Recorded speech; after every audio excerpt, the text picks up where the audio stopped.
Hey guys, today I will be going over the best subclasses for each class, as well as subclasses that are best in certain situations. This video might be surprisingly short, as subclasses are currently very unbalanced, and there are only really a couple that stand out from all the rest. If you'd like to learn how subclasses work and what each subclass gives, check out my subclass guide in the top right card. So getting started, the best subclass for nearly all classes is the Lunar Lancer subclass. This subclass is the best for the Dino Tamer, Chloromancer, Revenant, Boomeranger, Gunslinger, Neon Ninja, Candy Barbarian, Fey Trickster, Pirate Captain, and the Knight. What makes the Lunar Lancer subclass so powerful is that it gives plus 100 attack speed, which is a full extra attack, and 10% increase to physical and magic damage.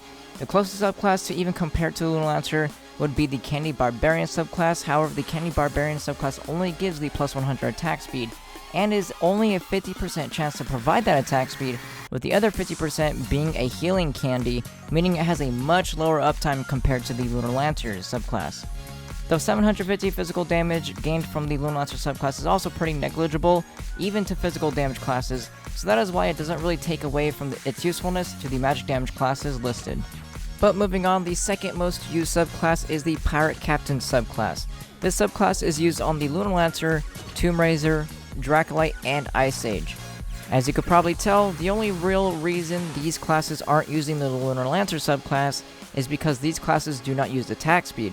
The reasoning the Pirate Captain is the chosen subclass for non-attack speed classes, however, is because it is the highest damaging of the percent damage based subclasses. The Pirate Captain subclass deals a total of 480% base damage over 1 minute, compared to the Fae's 450% and the Dracolite and Shadowhunter's 360% base damage over 1 minute. The Pirate Captain subclass also scales with critical hit and critical damage, unlike the Dracos and the Shadowhunters, making it exceed way more than just 480% damage over 1 minute. And who could argue with the extra 70 magic find? Now that just leaves one class left, being the Shadowhunter, and the best subclass to use on the Shadowhunter is the Gunslinger subclass. The Gunslinger subclass provides 4.5% increased damage while airborne, and if you have ever seen my Shadowhunter in action, you will know that the Shadowhunter is all about its insane momentum and the fact that you are always jumping and always moving forward. This 4.5% increased damage applies to every single shot that the Shadowhunter makes, and that number is 12 attacks a second. So, 4.5% times 12 is 54% damage every second, making it a total of 3,240% added damage over 1 minute. As you could tell, this subclass is absolutely the most powerful subclass in the game.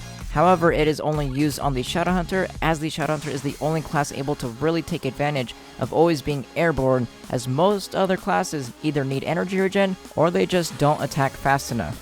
Another great subclass is the Knight subclass, as it provides extra 6 flask capacity. This is absolutely the best subclass for any fight that will be taking longer than 1 minute and a half, as it allows you to get an extra 6 more uses out of either arcane or martial emblems, which increases your magic or physical damage by 250% per use, plus whatever second emblem you're using. Considering it is 6 more charges, that equates to an extra 1,500% damage, not even counting the extra charges you'll be getting if you swap to Valor's File, or if you're using a minion emblem. This will be adding up to an extra hundreds of millions of damage during the course of a fight. So for fights like Dreadnought, there is no better subclass. This subclass is also the absolute best subclass if you tend to use Death-Defying Vial. Now to go over the best tank subclasses, in case that is your jam, the best tanking subclasses in order are the Revenant, Boomeranger, Candy Barb, and the Ice Age. The Revenant pulls ahead as it provides 6% damage reduction that is up 100% of the time, meaning if an enemy attacks once every second, this adds up to being 360% reduced damage over 1 minute. The Boomeranger comes in second with its 38% heal on a 30-second cooldown, making it heal a total of 76% health over 1 minute. However, a good thing to know is that this is burst healing versus the Revenant's passive reduction, so if you're in need of burst defense, then the Boomeranger subclass will be better in that situation. Candy Barbarian subclass ends up healing 10% HP with a 15-second cooldown. However, as I mentioned earlier, this is sharing a 50% chance with the attack speed increase in Candy, making it an average of 20% health over 1 minute. Ice Sage comes in dead last with its measly 5% health shield on a 30-second cooldown, only adding up to being 10% health over 1 minute. And that's going to be it for the best subclasses for each class. Now, subclasses have very niche and unique situations, so if you guys have any niche or unique situations that you have found out with any of the subclasses, just make sure to leave them in the comments below so I and others can see them. And that is going to be it for this video. If you enjoyed the video, make sure you give it a like, and if you haven't yet, click that subscribe button plus the bell next to it so you can be notified whenever I upload a video. If you would like to further support the channel, make sure to check out my Humble Bundle affiliate links in the description below. I hope you guys enjoyed the video, and I'll see you guys next time.